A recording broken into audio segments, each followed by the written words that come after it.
આજ તો ગુરુ પૂનમ હોવાથી બગદાણામાં લાખો લોકો અને પગે લાગવા માટે તો મોટામાં મોટી લાઈનો લાગી ગઈ છે.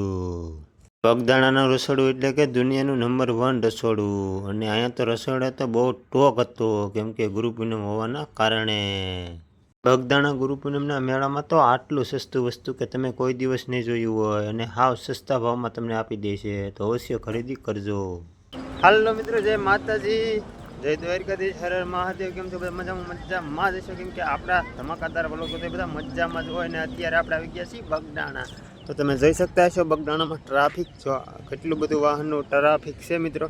અત્યારે આપણે બગદાણા બાપાના દર્શન કરવા માટે જવાનું છે, તો બ્લોગમાં કન્ટિન્યુ બની રહેજો. અને ચેનલમાં નવા હોય ને તો ફટાફટ ગાઈસ સબસ્ક્રાઈબ કરી નાખો. તો ચાલો આપણે બાપાના દર્શન કરીએ. તો હવે મિત્રો આપણે પહોંચી ગયા બગદાણા, અને સપલા બપલા બધું મેકીને આવી ગયા બાપા સીતારામના મંદિરની અંદર. અને અહીંયા તો આપણે જોયું તો મસ્ત મજાનું ડેકોરેશન કરેલું, અને આપણે પગે લાગવા માટે લાઇનમાં જવાનું હતું કેમ કે લાઇન અત્યારે બહુ મોટી ગુરુ પૂનમ હોવાના કારણે. અને આપણે પછી ઊભા રહી ગયા બહુ જબરી લાઇનમાં. પછી થોડીક વાર કરીને આપણો વારો આવી ગયો.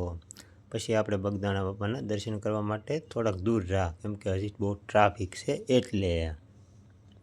એમ થોડીક વાર કરીને પછી પહોંચી ગયા આપણે બગદાણા બાપાના દર્શન કરવા. અને બગદાણા બાપાના દર્શન કરી લો મિત્રો, ટ્રાફિક હોવા છતાં, કેમ કે આ ટ્રાફિક તો હોય જ તે ગુરુ પૂનમ છે કે એટલે. તો કરી લો બધા દર્શન. બગદાણા બાપાના દર્શન કરીને આપણે આવી ગયા કાળ ભૈરવ દાદાના દર્શન કરવા, કેમ કે ના પણ એટલી લાઈન લાગેલી હતી. ના દર્શન કરીને આવી ગયા આપણે બગદાણા બાપાની સમાધિ મંદિરે દર્શન કરવા માટે. અને અહીંયા પણ આ ટ્રાફિક હતી કેમ કે આ લોકો બહુ દૂરથી દર્શન કરવા આવે, અને બગદાણા બાપાની મોટામાં મોટી ગુરુ પૂનમ હતી એટલે. અને પછી આવી ગયા બાપાના ધ્યાન મંદિરે, ને ધ્યાન મંદિરે પણ આપણે દર્શન કરવા લાઇનમાં ઊભા રહી ગયા કેમ કે લાઇનમાં ઊભું રહેવું પડે, ટ્રાફિક બહુ હતી એટલે. પછી નાથી દર્શન કરીને આપણે ગયા બગદાણા બાપાના વડમાં, કેમ કે ના તમને મિત્રો શ્રદ્ધાથી જોવો નિરાતે તો તમને વડમાં બગદાણા બાપાના દર્શન થાય, અને આપણને દર્શન થઈ ગયા. અને પછી આવી ગયા નવા મંદિરે. તો નવા મંદિરે તો આજ બહુ ટ્રાફિક હતી એટલે સેવકો પણ ઊભા રહી ગયેલા હતા માણસને જાળવવા માટે. અને પછી તમે ઉપરથી વ્યૂ જોવો કેટલું બધું પબ્લિક છે આજ બગદાણાની માલપા. તો મેં મંદિર ઉપરથી શૂટ કર્યું પણ બહુ પબ્લિક હતું કે એની વાત પૂછોમાં. અને પછી થોડીક વાર પછી આખા મંદિરનો ફોટો લઈ લીધો, અને પછી ગાવાનું હતું આપણે અંદર તો એક નંબર ડેકોરેશન કરેલું કે એની વાત કરવામાં, કેમ કે ગુરુ પૂનમનું બહુ મહત્ત્વ છે.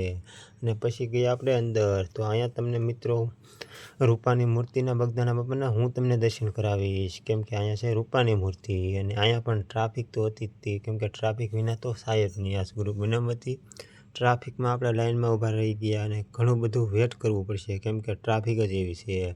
અને પછી વેટ કરવા માટે આપણે ઊભા રહી ગયા લાઇનમાં. અને અહીંયા તો ફોટા પાડવાનું બહુ એટલે બહુ હતું. અને પછી આપણે મસ્ત મજાના પાસે પહોંચી ગયા અને કરી લીધા બગદાણા બાપાના દર્શન. પછી તો બધું પબ્લિક જવા મળ્યું, અને આપણે તો ઊભા રહી ગયેલા હતા સાઈડમાં કેમ કે દર્શન કરવા માટે. અને પછી આપણે નિરાતે બગદાણા બાપાના દર્શન કર્યા, અને ધ્યાનથી વિડીયો ઉતાર્યો કે એની વાત કરવામાં, ખાલી પૂજારી જ હતા. અને પછી આપણે ગયા મિત્રો દર્શન કરવા માટે.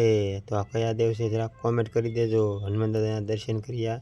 દર્શન કરીને પછી આપણે મિત્રો જોયું તો બહુ મસ્તીનો વ્યૂ હતો, કેમ કે આજ તો ડેકોરેશન એવું હોય એટલે. અને પછી તો બહુ મસ્ત વેટ કર્યું, દર્શન કર્યા. અને આ જગ્યાને તમે શું કહો એ જરાક કોમેન્ટ કરી દેજો. તો આવું કંઈક ડેકોરેશન છે મિત્રો.